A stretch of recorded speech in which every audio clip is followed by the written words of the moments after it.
Benefits of inspection process. First one, bug reduction. Inspection process ద్వారా number of బగ్స్ని reduce చేయవచ్చు. Next one, bug prevention. ఇన్స్పెక్షన్లో bug prevention అనే ప్రాసెస్ని use చేయడం ద్వారా ప్రీవియస్ ఇన్స్పెక్షన్ని బేస్ చేసుకుని అనాలిసిస్ చేస్తారు. ఫ్యూచర్లో తయారు చేసే ఇన్స్పెక్షన్ కానీ ప్రాజెక్ట్ కానీ ఈ ప్రాసెస్ యూజ్ చేయడం ద్వారా ఎర్లీ స్టేజ్లోనే బగ్ని ప్రివెంట్ చేయవచ్చు. Next one, productivity. Software development life సైకిల్లో ఆల్ ఫేజెస్కి ఇన్స్పెక్ట్ ప్రాసెస్ని చేస్తుంది. ప్రోడక్ట్ యొక్క డెవలప్మెంట్ కానీ అండ్ ఎగ్జిక్యూషన్ కోసం కానీ వెయిట్ చేయకుండా ఆ ఇన్స్పెక్షన్ అనేది స్టార్ట్ చేస్తుంది. దీనివల్ల బగ్కి పెట్టే అమౌంట్ అనేది డిక్రీజ్ అవుతుంది, ప్రోడక్ట్ రిజల్ట్ ఇంక్రీజ్ అవుతుంది. అంటే అన్ని ఫేజెస్ కంప్లీట్ అయినా అవ్వకపోయినా స్టార్టింగ్ స్టేజ్ నుండి ఇన్స్పెక్షన్ అనేది జరుగుతూనే ఉంటుంది. దీనివల్ల అమౌంట్ అనేది డిక్రీజ్ అవుతుంది, రిజల్ట్ అనేది ఇంక్రీజ్ అవుతుంది. Real time feedback to software engineers. Real టైంలో ఫీడ్బ్యాక్స్ అంటే ప్రోడక్ట్ని స్టార్ట్ చేస్తారు. ప్రోడక్ట్ని డెవలపర్స్ డెవలప్ చేస్తూ ఉన్నప్పుడు ఇన్స్పెక్షన్ జరుగుతుంది. అంటే ఫీడ్బ్యాక్ లాగా వాళ్ళు తయారు చేసే ప్రోడక్ట్ మీద రియల్ టైంలో మిస్టేక్స్ చెబుతారు. ఆ డెవలపర్స్ ఆ మిస్టేక్స్ని ఫైండ్ అవుట్ చేసుకొని మళ్ళీ ఆ టైప్ ఆఫ్ ఎర్రర్స్ రాకుండా చూసుకుంటారు. ఎర్లీ స్టేజ్లోనే డెవలపర్ ఇంప్రూవ్ చేసుకుంటారు వాళ్ళ క్యాపబిలిటీని. Next one, reduction in development resource. ప్రోడక్ట్ని రీవర్క్ చేస్తే దాని కాస్ట్ హైగా ఉంటుంది. అది ఇన్స్పెక్షన్ యూజ్ చేయకపోతే ఎర్రర్స్ అనేవి ఫైండ్ అవుట్ అవ్వవు స్టార్టింగ్ స్టేజ్లో. అండ్ డెవలప్మెంట్ ఆర్ టెస్టింగ్ టైంలో ఎర్రర్స్ ఫైండ్ అవుట్ అవుతాయి. సో ముందుగానే ఇన్స్పెక్షన్ని యూజ్ చేయాలి.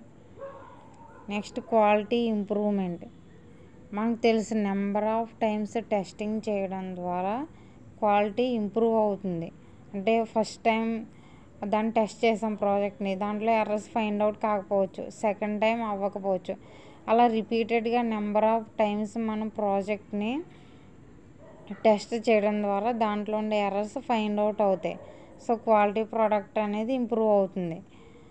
అలాగే దీంట్లో direct consequence of static testing ద్వారా కూడా సాఫ్ట్వేర్ క్వాలిటీని ఇంప్రూవ్ చేయొచ్చు. Project management. ప్రాజెక్ట్కి డెవలప్ చేసేటప్పుడు మానిటరింగ్ అండ్ కంట్రోల్ చేయడం అవసరం. ఇది డెవలప్మెంట్ టీం మీద అండ్ వాళ్ళు ఇచ్చే డేటా అప్టైన్ మీద డిపెండ్ అయి ఉంటుంది. Next one, learning through inspection. ఈ ఇన్స్పెక్షన్ వల్ల టీం మెంబర్స్ వాళ్ళ క్యాపబిలిటీని ఇంప్రూవ్ చేసుకుంటారు. టీం మెంబర్స్ అందరూ డిస్కస్ అవుతారు.